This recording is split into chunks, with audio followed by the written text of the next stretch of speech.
l'invité de la matinale. KTO Radio.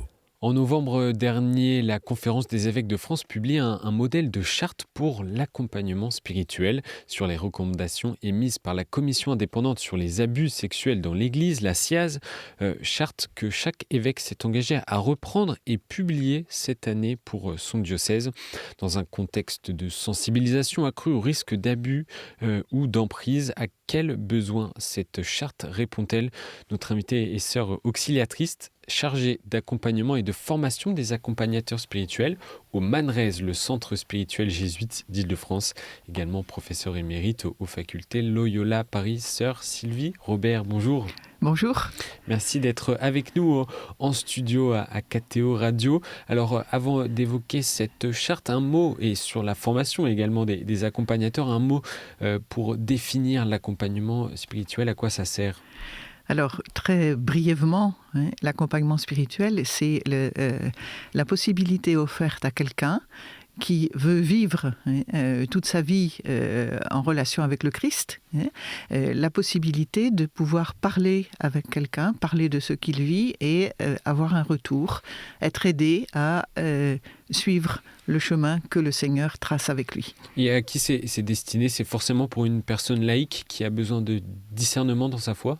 Ah non, c'est pour tout chrétien. Et de même que les accompagnateurs peuvent être et accompagnatrices peuvent être donc des hommes ou des femmes, religieux, religieuses, laïcs, prêtres. Et les personnes accompagnantes des prêtres peut-être également aussi? Oui, aussi des prêtres, bien sûr, mais c'est pas l'ordination qui transforme quelqu'un en accompagnateur automatiquement. Alors, on parlait de cette charte établie par la Conférence des évêques de France, dans un contexte, on l'a dit, de sensibilisation au risque d'abus ou d'emprise. Que nous dit cette charte ? Alors, la charte définit l'accompagnement spirituel et indique les pratiques qui sont importantes. Justement, elle a été préparée en écoutant des victimes et en prenant en compte ce qui avait pu être déviance, mais elle présente ce qu'est l'accompagnement spirituel et en fait elle donne des points de repère, c'est d'ailleurs très précisément indiqué au début, un cadre de référence ecclésial. Voilà, et ça c'est très important, parce que l'accompagnement spirituel, il se vit à deux personnes, un accompagnateur et un accompagné. Et donc c'est une relation qui est délicate, parce que c'est une relation qui est à deux, donc privée. Il n'y a pas de contrôle, entre guillemets. La seule personne qui en est témoin, c'est la personne accompagnée. C'est une relation confidentielle. Et donc la personne qui parle de sa vie, elle livre une certaine intimité. Alors évidemment, il peut y avoir du coup le risque d'intrusion ou de la part de l'accompagnateur ou le risque de la part de l'accompagné d'attentes extrêmement fortes. C'est aussi une relation qui est dissymétrique parce que l'accompagnateur accompagne l'accompagné, mais l'accompagné n'accompagne pas l'accompagnateur. Et donc là aussi, il peut y avoir un risque d'emprise et ou bien de dépendance chez l'accompagné. Et puis c'est une relation interpersonnelle. Et donc comme dans toute relation interpersonnelle, il y a des interférences plus ou moins conscientes. Voilà. On comprend la complexité de la relation entre un accompagnant et un accompagné. Oui. Il n'y avait aucune charte, aucun guide émis par l'Église en France sur l'accompagnement spirituel avant cette charte?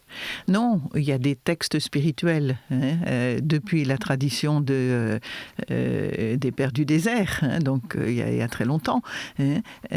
Mais en fait, il n'y avait pas de charte. Et alors, l'intérêt qu'il y ait une charte, c'est précisément de resituer dans le domaine ecclésial cette relation d'accompagnement. Ça permet aussi, parce qu'elle est adressée à la fois à l'accompagnateur et à la personne accompagnée. Et ça permet aussi de repréciser un peu ce que c'est que l'accompagnement.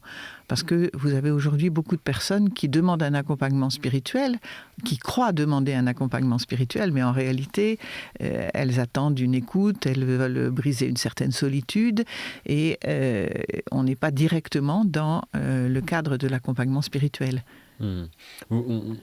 Vous l'abordez effectivement dans pas mal de diocèses ou même des centres spirituels. Il y a de plus en plus de demandes, mais ce que vous dites, c'est que ce ne sont pas forcément des demandes d'accompagnement spirituel. Comment vous expliquez en tout cas cette augmentation des demandes ? Je pense que c'est essentiellement parce que dans nos sociétés, il y a beaucoup de solitude. Il y a un besoin de parler. Il y a aussi une perte de repères pour un certain nombre de personnes. Et puis, je dirais, il y a le bouche à oreille. Par exemple, chez des plus jeunes, ça joue beaucoup. Les jeunes qui se disent « Ah bon, toi, tu as un perspi hein ?» Un accompagnateur spirituel, eux, ils disent un perspi. Ah bon, ben moi, je voudrais en avoir un aussi. Enfin, vous voyez, c'est tout un tas de phénomènes comme cela, mais qui brouillent aussi un peu les pistes quelquefois. Et donc, il y a toujours à discerner si une demande est véritablement une demande d'accompagnement spirituel, c'est-à-dire d'être aidé à avancer sur son chemin en relation avec le Seigneur. Et revenons-en à la formation, parce que vous vous occupez de la formation au MANRES des accompagnateurs spirituels. Comment devient-on un accompagnateur ? Est-ce un appel, une mission d'église ? Et qui discerne et valide cette mission ? Bon, alors, dans les formations, pour se former à l'accompagnement spirituel, il faut être envoyé.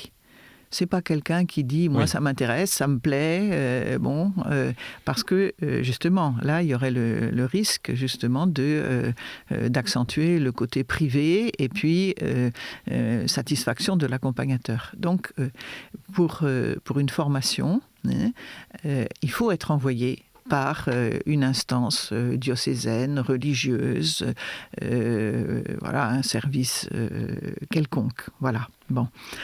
Ça, c'est la première condition indispensable à laquelle on ne pense pas toujours. Mais l'essentiel de la formation, c'est de travailler sur soi-même.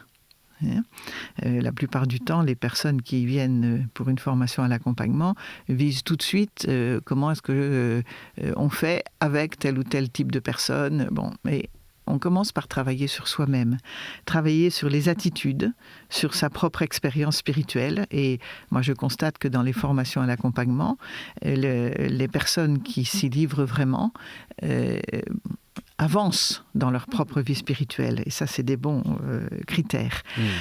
Ensuite, il faut des dispositions pour entrer dans une formation à l'accompagnement spirituel. Être prêt à s'interroger sur sa pratique. Être prêt à se remettre en cause, être prêt à se faire vérifier. Et de ce point de vue-là, la supervision est quelque chose de très important pour vérifier la juste position dans la relation d'accompagnement, la juste distance et la liberté finalement de l'accompagnateur et la liberté qu'il laisse à l'accompagner. Voilà. Alors, la supervision, c'est quelque chose qui se développe beaucoup, justement, pour vérifier. Tous les accompagnateurs sont supervisés et formés ? Alors, tous les accompagnateurs ne sont pas supervisés et formés, mais il y a à l'heure actuelle un mouvement très fort de demande de formation, d'envoi. Alors, soit des personnes qui, dans un service de vie spirituelle, dans un diocèse ou dans une congrégation,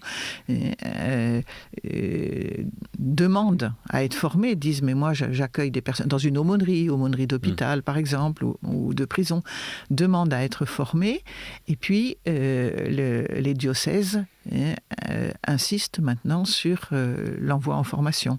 Dans les formations à MANRES, par exemple, la formation qui va débuter sur 2 ans en novembre prochain, elle est déjà complète. Et j'ai déjà des demandes que je ne pourrais pas satisfaire. Mais voilà.